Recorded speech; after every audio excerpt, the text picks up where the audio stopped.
Today's economic climate has put everybody in a very precarious situation. With fears of a looming recession and unprecedented levels of inflation, everybody is on edge.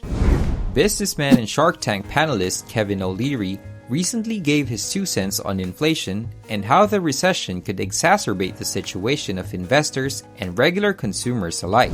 We've covered Kevin O'Leary in our previous videos, but today we will be hearing his view on a different topic, particularly the state of the current economic climate. Make sure you watch until the end so you get briefed on today's economic environment and what it could lead to so that you may prepare your portfolio. Join us as we hear from Kevin O'Leary. But before that, we'd like to thank each and every one of you for the support you've shown our channel. Stay tuned as we continue to produce finance content in the future.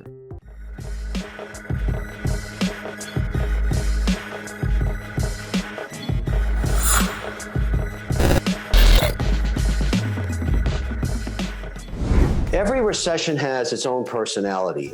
This one is different. There's no question about it. It's self-imposed. There's two major sources that consumers feel in inflationary times that usually trigger a recession. One is energy prices and food prices, and we have inflation in both of those. But they're all, in some ways, self-inflicted. Energy is just bad policy, shutting down pipelines, removing the leases from the Gulf of Mexico and Alaska. All of that was a mistake. Can't have an economy without hydrocarbons. And now we've figured that out. We're trying to change it in this bill a little bit. So hopefully that can be fixed, but it'll take a long time. And here's the primary reason that nobody really talks about. We haven't built a refinery in this country since the 70s. We are down. We need 3 more refineries, and the administration recently canceled one that was about to come online. So we can't actually make any more gasoline than we're making right now. And hopefully we don't have a catastrophe in one of the existing refineries, like a flood or a storm or whatever, that takes more capacity offline. So that's very, very broken. Even the visit that Biden made to Saudi Arabia asking for more crude, they said to him, what's the point of us shipping more crude to you? You can't refine it. It's a good point, but I think it's another mistake in policy. Food price inflation has a lot to do with supply chain breakdown.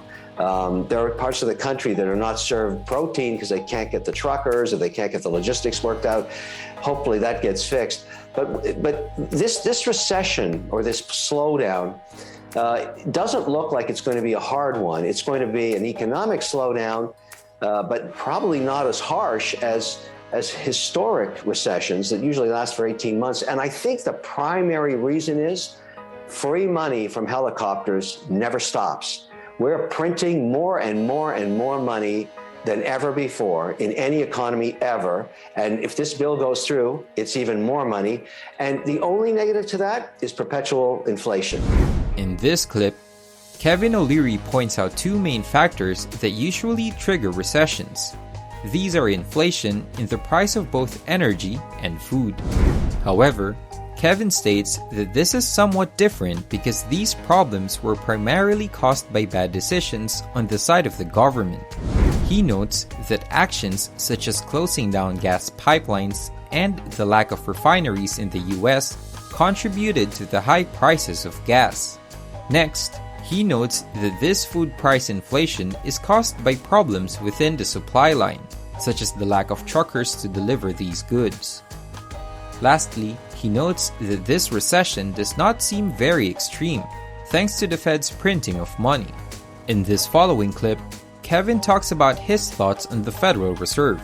I'm giving them more credit than I would have 90 days ago because this last rate hike of 75 basis points with more dovish verbiage, if you want to call it that, the idea that they could pause as they see what the outcomes are going to be. The market took that 75 basis point rate hike and actually celebrated it, that it wasn't 100 basis points, and that Powell was talking about maybe being stop and see what the results are of these moves in assessment if the data changes. But I would say there's probably another 75 basis points of rate hikes before he stops.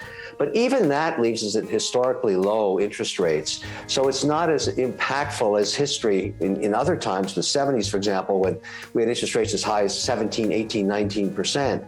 We're not in that place right now because this economy is far more productive. Kevin O'Leary compliments the Federal Reserve on their decision to continue to raise interest rates by 0.75 basis points. According to Kevin, this was taken well by the markets. He further adds that more interest rate increases may occur before the Fed stops and analyzes the data. In the next clip, Kevin talks about how printing money was detrimental to the economy during the pandemic. I'm not sure that's 100% accurate, and I'll tell you why.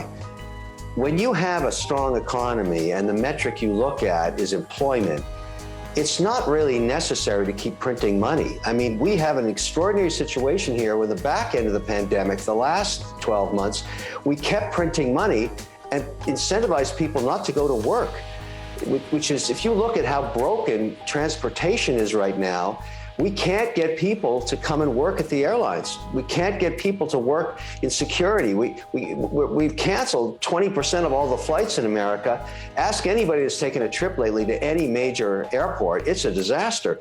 Part of that is a result of just giving free money to everybody all of the time and saying, look, stay at home, stay on your sofa. We've had a whole bunch of people just go out of the economy because their bank accounts are fat.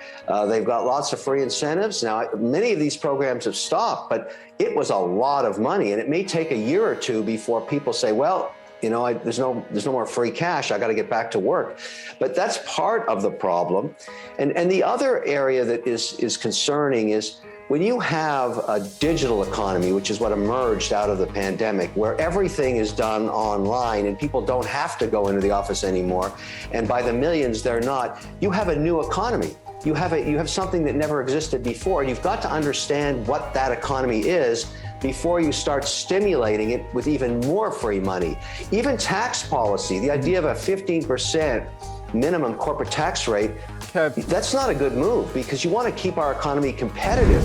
Kevin states that printing money and giving it out to U.S. consumers incentivize them not to work, since their bank accounts are in a comfortable spot. The U.S. government gave away money during the pandemic, and most of these programs have now been stopped, but Kevin claims that it may take a year or more before people begin to go back to work. Lastly, Kevin notes that the Fed should tread lightly with stimulating this new digital economy, adding that this is unprecedented and no one knows much about it, and stimulating it with money could do more harm than good. In this interview, Kevin covered inflation in gas prices and food prices. He says these were affected mainly by bad policies such as lack of refineries and issues within supply lines. Second, Kevin compliments the Federal Reserve's decisions to raise interest rates, stating that the markets have responded well to these hikes. He adds that there may be one or more interest rate hikes before the Fed analyzes the data. Finally, Kevin explains how giving away money was detrimental to the U.S. economy. He states that this pulled people out of the economy since no one needed work anymore due to the free cash. He also cautions against stimulating this new digital economy, adding that much is unknown about it and stimulating could harm the economy. What did you think of Kevin O'Leary's analysis? How do you think the next few months will play out for the economy? Give us your thoughts on this in the comment section down below. If you enjoyed this video, kindly like and subscribe, and we'll catch you on the next one.